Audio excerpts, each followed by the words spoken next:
Well, we're 49 days out from Donald Trump becoming president, and we've seen some amazing things already with the saving of Carrier, and we've talked about that at length. I'm not going to go into that right now. We're looking at the Trump transition team. And, you know, most of us are a bit cynical and skeptical about politics. We've watched this for a very long time, and I got to say, I am one of the most cynical, skeptical people you'll find. So I look at the backgrounds of the people that he's chosen or that he's about to choose, and it's hard to just say, let's see how this plays out. I think we should give him the benefit of the doubt. When we look at Steve Mnuchin, for example, the pick for Treasury Secretary, at the beginning of the week, I thought it was extremely encouraging that he had John Allison, former head of BB&T. He'd been a banker for 40 years of a regional bank. He knew the problems with regulations. He knew how they worked. He knew the problems with the bureaucracy. And he was a total free market guy. And he had a great background. So I said, boy, I sure hope that Donald Trump picks him. Very next day, he picks Steve Mnuchin. Of course, he has a long relationship with Steve Mnuchin as his campaign finance manager. But the thing that concerns people, of course, is Mnuchin's connections to Goldman Sachs, also to George Soros. There's Soros connections in the background, as well as being at Harvard and being skull and bones. I mean, there's all kinds of things like that we can bring up. But let's take a look at what he has said. Now, as soon as he was appointed Treasury Secretary, people kept saying to him, what are your priorities? And he reiterated what Donald Trump had said. Hey, we're going to cut taxes. We're going to cut regulations. We're going to repatriate capital, all those sorts of things. Look, if he does that, even if he was a Goldman Sachs banker, that's a good thing. That's the right thing to do. And that's what we're going to look at in this article. He's now saying that one of the top 10 priorities for Donald Trump is to get rid of Fannie Mae and Freddie Mac. In other words, to sell them, to put them in the marketplace. He said it makes no sense that these are owned by the government, have been controlled by the government for as long as they have. And of course, Fannie Mae was created in 1938, Freddie Mac in 1970, as New American points out in this article. He says in many cases, they displace private lending in the mortgage markets. We've got to get them out of government control. And they point out in the article, New American, they say Fannie Mae was part of FDR's New Deal. It was created to expand the mortgage market by making loans that local or regional banks couldn't make or didn't want to make. Well, why wouldn't they want to do that? It might have to do with the fact that they're non-performing loans. And we should remember that as all this stuff came crashing, we had at the head of Fannie Mae, we had Jamie Gorelick, who had been in the Justice Department for Bill Clinton.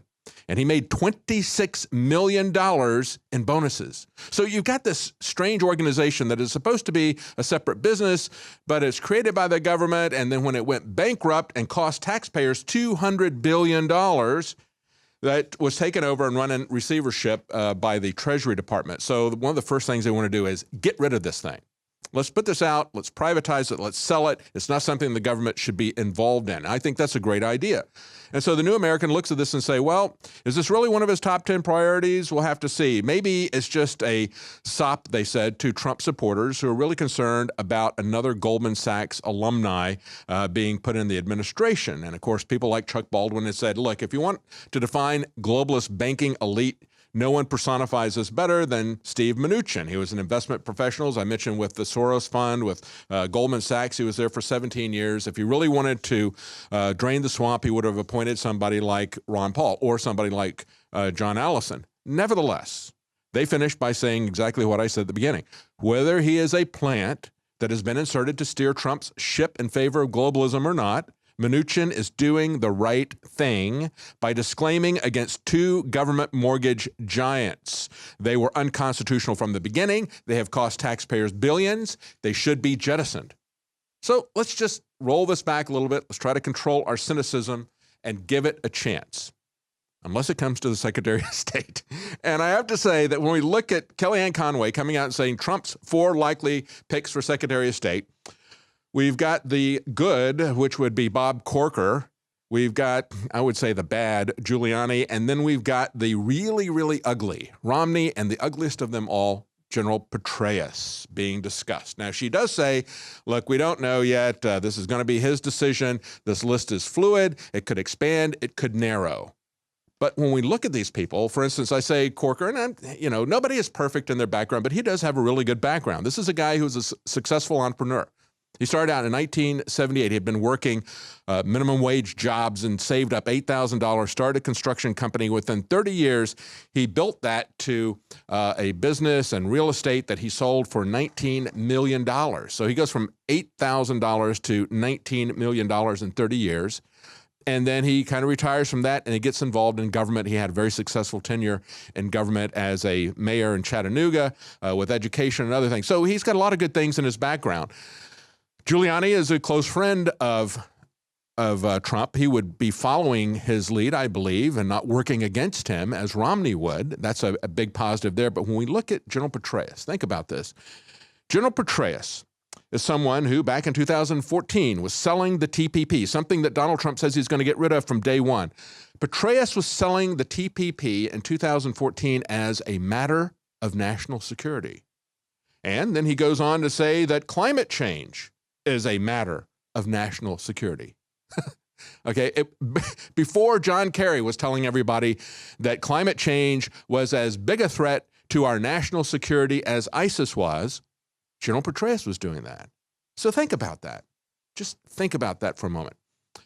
TPP is a national security issue. Climate change is a national security issue, according to David Petraeus. But real national security, in terms of keeping track of classified documents, that's not an issue.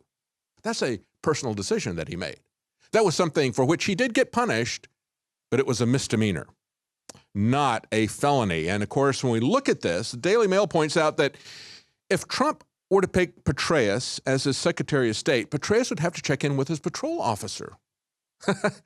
Do you see the problem with how this looks? I hope Donald Trump sees the problem with how this looks.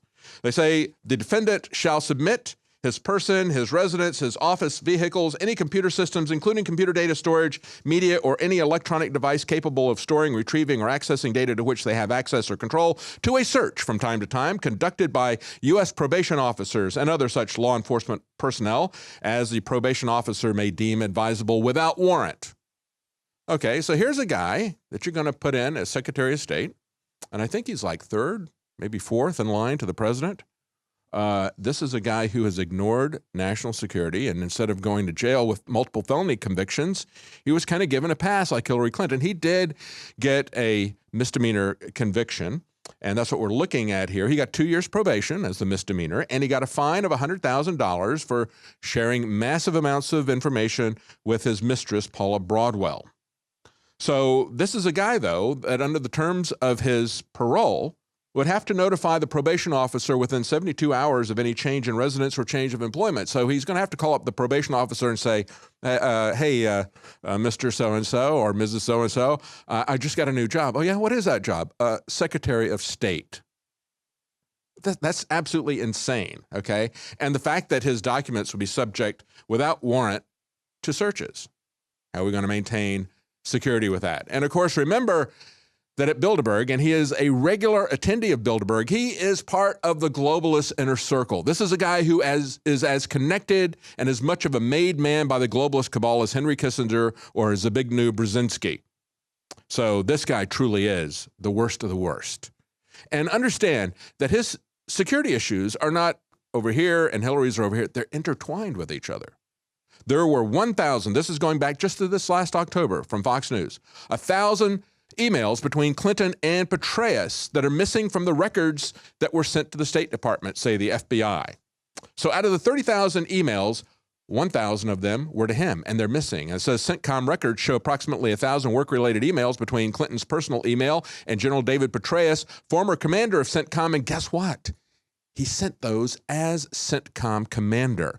On January 10th, 2009, right at the beginning of the Clinton administration of the Secretary of State, she wrote General Petraeus on an email and said, as he was head of CENTCOM, here's my personal address on my BlackBerry account. Quote, if there's anything you need or want me to know, please use the personal email address. All the best, Hillary. So this is a co-conspirator with Hillary Clinton in these crimes. Not going to prosecute Hillary. Hillary for prison. The optics on this, the double standard on this, incredibly bad. That would be a losing proposition.